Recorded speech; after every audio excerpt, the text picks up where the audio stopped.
अब हम आपको ये बताएंगे कि अगर दुनिया में सबसे ज्यादा पैसा हथियारों पर खर्च होने लगा तो फिर इस दुनिया का क्या होगा और कैसे ये दुनिया हथियारों के ढेर पर बैठी होगी और युद्ध के लिए हालात नहीं बल्कि ये ढेर सारे हथियार जिम्मेदार होंगे। क्योंकि अगर दुनिया का हर देश हथियार खरीदने लगेगा तो एक ना एक दिन ये हथियार कहीं तो इस्तेमाल होंगे, किसी के ऊपर तो चलेंगे। नेटो देशों के वार्षिक समिट में यह तय हुआ है कि इस संगठन के सभी देश अपनी जीडीपी का 5% पैसा अब अपनी रक्षा, सेना और हथियारों पर खर्च करेंगे। इनमें 3.5% पैसा रक्षा हथियारों पर खर्च होगा और 1.5% पैसा मिलिट्री इंफ्रास्ट्रक्चर पर खर्च होगा। सबसे बड़ी बात यह है कि यह प्रस्ताव कोई और नहीं बल्कि वही अमेरिका लाया है जो शांति को दुनिया के लिए सबसे जरूरी मानता है और राष्ट्रपति ट्रंप चाहते हैं कि उन्हें नोबेल शांति पुरस्कार से सम्मानित किया जाए। नेटो को the North Atlantic Treaty Organization कहते हैं, इसीलिए इसका शॉर्ट फॉर्म है नेटो। और इसमें कुल मिलाकर 32 देश शामिल हैं और ये सारे 32 देश कहते हैं कि अगर इनमें से एक देश पर भी हमला हुआ तो ये सारे देश, ये सभी नेटो देशों पर हुआ हमला माना जाएगा। इनमें से किसी एक देश पर अगर किसी ने हमला कर दिया तो ये 32 के 32 देश ये मानेंगे कि यह हमला उन पर है और ये सारे मिलकर फिर उस लड़ाई को लड़ेंगे।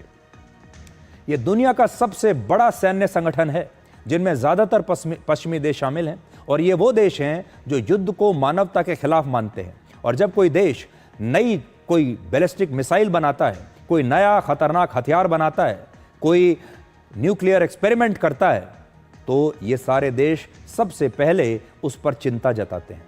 लेकिन अब ये अमेरिका के कहने पर अपनी जीडीपी का 5% हिस्सा अपनी सेना और हथियारों पर खर्च करने के लिए तैयार हो गए हैं। इस खर्च से जिस देश को सबसे ज्यादा फायदा होगा वो देश भी और कोई नहीं बल्कि अमेरिका ही है जो इन तमाम देशों को उकसा रहा है कि अब आप अपनी सुरक्षा के लिए पैसा खर्च करिए। वर्ष 2020 से 2024 के बीच दुनिया के 43% हथियारों की बिक्री अकेले अमेरिका ने की थी। 43%, आप ये समझ लीजिए लगभग आधे हथियार अमेरिका ने बेचे। 9.6% हथियारों की बिक्री फ्रांस ने, 7.8% हथियारों की बिक्री रशिया ने, 5.9% चीन ने और पूरी दुनिया के 5.6% हथियार जर्मनी ने बेचे। इससे आप समझ सकते हैं कि अगर रक्षा हथियारों पर नेटो देशों का खर्च बढ़ेगा तो इससे सबसे ज्यादा फायदा अमेरिका को ही होगा क्योंकि हथियारों का वो सबसे बड़ा सौदागर है। ये सारे देश हथियार खरीदने के लिए और कहां जाएंगे? अमेरिका से ही खरीदेंगे और बाद में जब यही हथियार किसी युद्ध में इस्तेमाल होंगे तो अमेरिका ही दुनिया में बीच बचाव कराएगा, सीज फायर करवाएगा और फिर शांति की बात कहेगा। आप राष्ट्रपति ट्रंप का यह बयान सुनिए जिसमें वो कहते हैं कि नेटो देशों ने हथियारों पर अपने खर्च को बढ़ाकर एक शानदार काम किया है। All of this is going to be done very quickly, almost immediately. You probably know this as well as I do. I'm sure they've been talking about it. It's really been a big focus. In a very historic milestone this week, the NATO allies committed to dramatically increase their defense spending to that 5% of GDP, something that no one really thought possible. एक बड़े think tank SIPRI के मुताबिक दुनिया में सबसे बड़ा रक्षा budget America का है और यह है 84,70,000 करोड़ रुपए का। दूसरे नंबर पर चीन का रक्षा बजट 26,60,000 करोड़ रुपए का है और चीन का रक्षा बजट अमेरिका का आधा भी नहीं है। सोचिए, अमेरिका का 84 लाख करोड़ और चीन का 26 लाख करोड़। रशिया का रक्षा बजट लगभग 12 लाख करोड़ का है, जर्मनी का 7.5 लाख करोड़ और भारत का रक्षा बजट 7,30,000 करोड़ रुपए का है। और ये आंकड़े वर्ष 2024 के हैं, पिछले साल के। और हमने आपको यही बताया कि जो सिप्री की रिपोर्ट में लिखा है वो आंकड़े हमने आपको दिए हैं। हालांकि भारत सरकार कहती है कि इस साल का भारत का रक्षा बजट 6,81,000 करोड़ रुपए का है। यहां महत्वपूर्ण बात यह है कि पूरी दुनिया में रक्षा हथियारों पर जितना पैसा खर्च हो रहा है उसमें 37% पैसा अमेरिका खर्च कर रहा है, 12% चीन, 5.5% रशिया, 3.3% जर्मनी और 3.2% पैसा इस समय भारत खर्च कर रहा है और पाकिस्तान इस लिस्ट में दूर दूर तक नहीं है।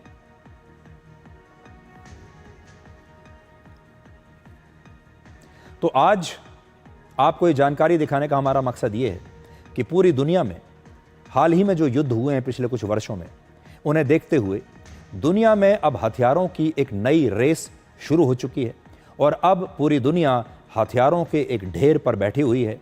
आज हमने AI से कहा कि इस समय दुनिया की जो स्थिति है उस पर आपके लिए एक वीडियो बनाएं और इन हथियारों के बीच कैसे शांति का सफेद झंडा लहराता है वो भी बताएं। तो देखिए, ये वीडियो AI ने बनाया है आज की दुनिया के लिए। देखिए।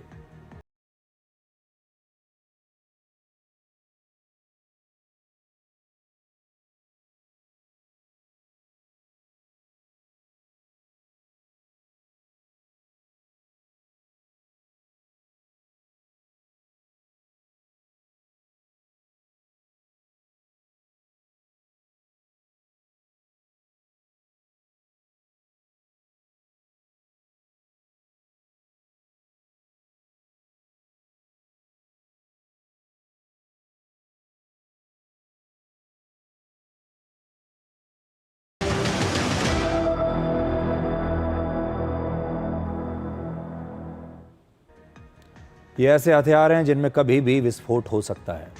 अब होना क्या चाहिए था?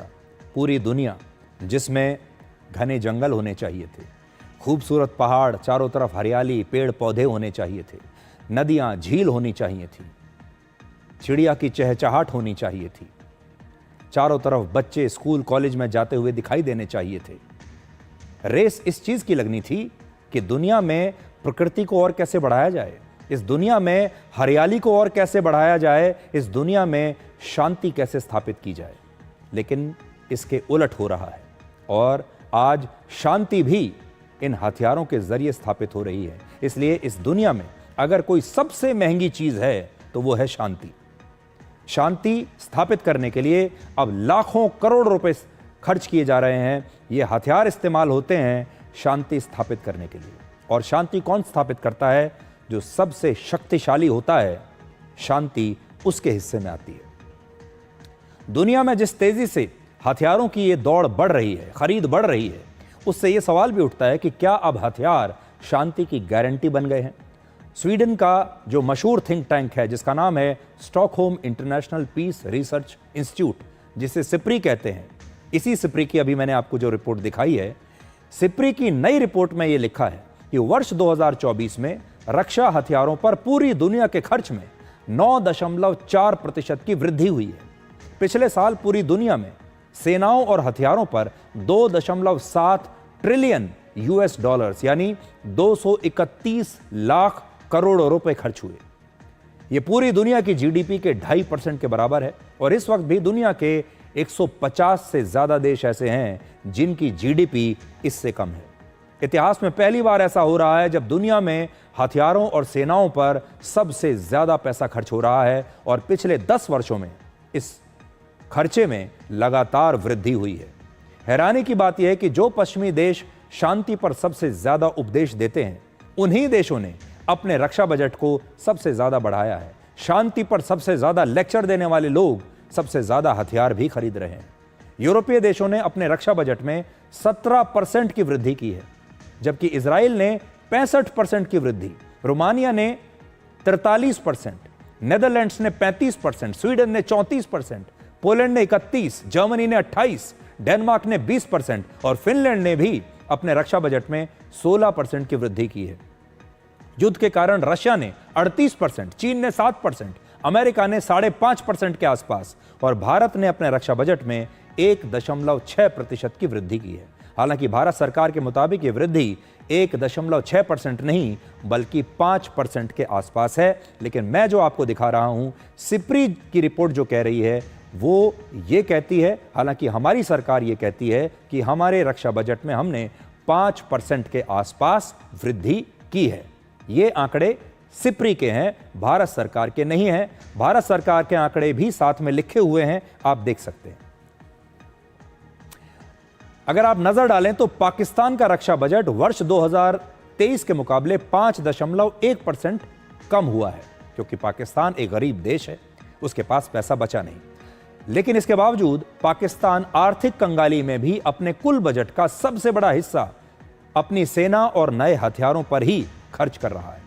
आज आप एक बार इन मिसाइलों को देखिए, इन लड़ाकू विमानों को देखिए, इन ड्रोन्स को देखिए और इन बड़े बड़े रॉकेट्स को देखिए और सोचिए कि क्या ये हथियार और इनमें भरा गया गोला बारूद कभी शांति ला सकता है। और फ्रांस के एक मशहूर दार्शनिक जीन पॉल ने एक बार कहा था कि जब आप हथियार को चुनते हैं तो उसके साथ कहीं ना कहीं युद्ध को भी चुन रहे होते हैं, और आज शायद दुनिया में यही हो रहा है। जरा कल्पना कीजिए, अगर पूरी दुनिया से सारे हथियारों को हटा दिया जाए, अगर दुनिया के सारे देश इस बात पर सहमत हो जाएं कि वो अपने सारे हथियारों को नष्ट कर देंगे, एक भी हथियार इस दुनिया में नहीं बचेगा, तो आप यकीन मानिए इसके बाद युद्ध भी नहीं होगा, क्योंकि युद्ध लड़ने के लिए किसी के पास हथियार ही नहीं है। हमें हथियार बढ़ाने के बारे में नहीं, हथियारों को कम करने के बारे में सोचना चाहिए। अलग अलग संगठनों में आजकल यही बात होती है कि कैसे हथियारों को और ज़्यादा खरीदा जाए, सेना को और बढ़ाया जाए, विस्तार किया जाए, सेना पर और ज़्यादा पैसा खर्च किया जाए, क्योंकि हर देश अपने लोगों को सुरक्षित रखना चाहता है, अपनी सीमाओं को सुरक्षित रखना चाहता है, अपने देश में शांति चाहता है। लेकिन शांति स्थापित होती है हथियारों के जरिए। हमें इसे बदलना होगा। सबसे बड़ी बात यह है कि वर्ष 2025 ने कई देशों को बिल्कुल डरा दिया है। इसी साल रशिया और यूक्रेन का युद्ध हुआ, फिर इजराइल और गाजा के साथ युद्ध हुआ, फिर इजराइल और ईरान के बीच में युद्ध हुआ, भारत और पाकिस्तान के बीच युद्ध हुआ, जिसके कारण पूरी दुनिया में एक डर का माहौल पैदा हो गया है।